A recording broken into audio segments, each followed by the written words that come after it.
शिव जी का एक नाम पड़ा था यहां पर विश्वकर्मेश्वर महादेव। कब पड़ा था शिव जी का ये नाम? जब शंकर भगवान ने गणेश जी का माथा जोड़ा था, मनुष्य का सिर हटकर जब हाथी का गज का सिर लगा था, तब शिव जी का नाम विश्वकर्मेश्वर महादेव पड़ गया।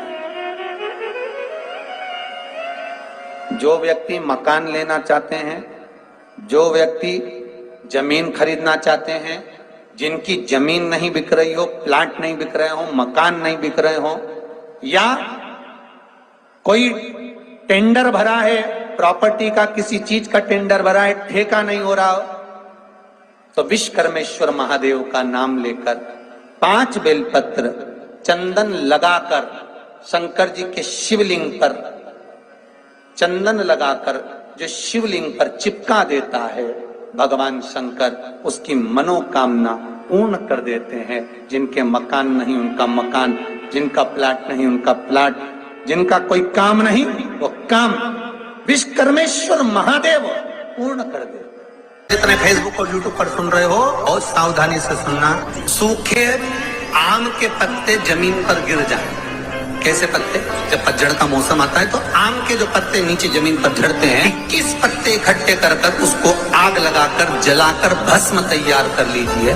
और जिस पुरुष नारी को चर्म रोग हो जाए, चर्म रोग, कहीं खुजली चल रही हो, कहीं दाने पड़ गए हो, कहीं चमड़ी सफेद लाल काली पीली जैसी पड़ गई हो, कहीं दाग हो रहे हो, चर्म रोग, कहीं खुजाल चल रही हो, तो शिव महापुराण की कथा का ये संवाद याद रखिए। लिंग आम के पल्लव को जो वर दिया गया, तो आम के 21 पत्ते इकट्ठे कर उसको आग लगाकर उसकी भस्म तैयार कर शंकर भगवान के शिवलिंग पर शाम के समय प्रदोष काल में चढ़ा दीजिए वो भस्म, और उस भस्म को उठाकर लेकर आ जाओ, डब्बी में भर लो और गाय का घट उसमें डाल लीजिए और उस स्थान पर लगाना चालू कर दीजिए। 3 दिन में दांत खाज खुजली जो भी होगी मिटना प्रारंभ हो जाएगी। उसमें इतनी प्रबलता आ जाती है। शंकर को जो भस्म चढ़ी है, आम के पत्ते की भस्म का भी हमारा शास्त्र वर्णन करता है। उस भस्म को छान कर पीस कर उसका निवेदन आप सबसे मान लो। डॉक्टर कह दिए कि केस बिगड़ा हुआ है,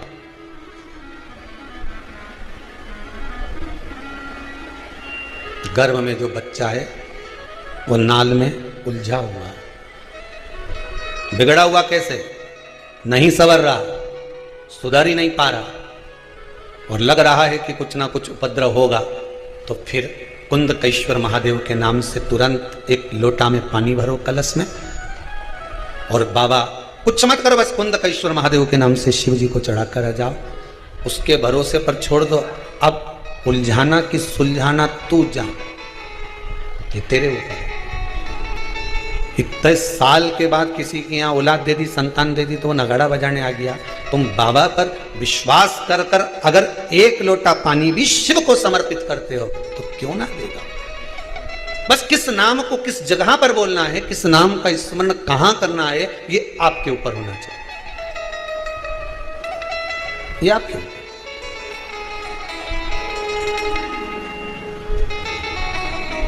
पहले स्नान करोगे, बोलो सही है, स्नान करके कपड़ा पहना, कपड़ा पहनने के बाद इत्र लगाया।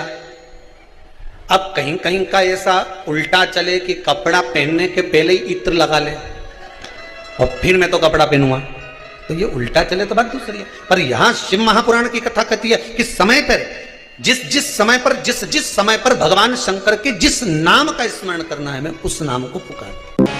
शंकर भगवान को जल चढ़ाने के बाद थोड़ा सा जो जल तुम लेकर आती हो, उस जल को घर पर जब छींटते हैं ना, तो उससे ना जाने कितने दुख कष्ट रोग बीमारी तकलीफें, या किसी ने अपने ऊपर कुछ कर भी दिया हो, तो वो शंकर भगवान पर चढ़ा हुआ जल का मात्र छींटा दे देने से हमारे घर से दुख और तकलीफें बाहर निकल जाती है। शिव के जल में वो फल है।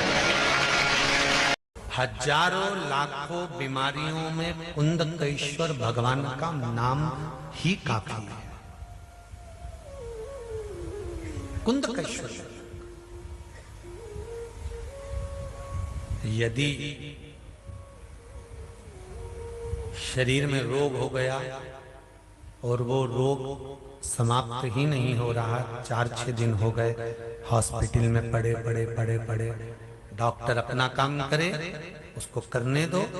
आप एक बेलपत्री का पत्ता लेकर अशोक सुंदरी वाली जगह पर, ये डंडी जहां से पानी बहता है उस ओर हो, और ये पत्ता अशोक सुंदरी वाली जगह पर इस तरह से रखकर उसके ऊपर कुंदकेश्वर महादेव के नाम से जल चढ़ाकर एक अंजलि में थोड़ा सा जल लाकर उस रोग ग्रस्त व्यक्ति को मात्र आचमन करा दो, और आचमन भी नहीं कराओ तो उसके मस्तक पर उस जल को मात्र लगा दीजिए। ज्यादा से ज्यादा 8 घंटे 9 घंटे लगेंगे और वो धीरे धीरे ठीक होना प्रारंभ हो जाएगा। भारी से भारी रोग है तो भी कुंदकेश्वर भगवान का मात्र स्मरण करा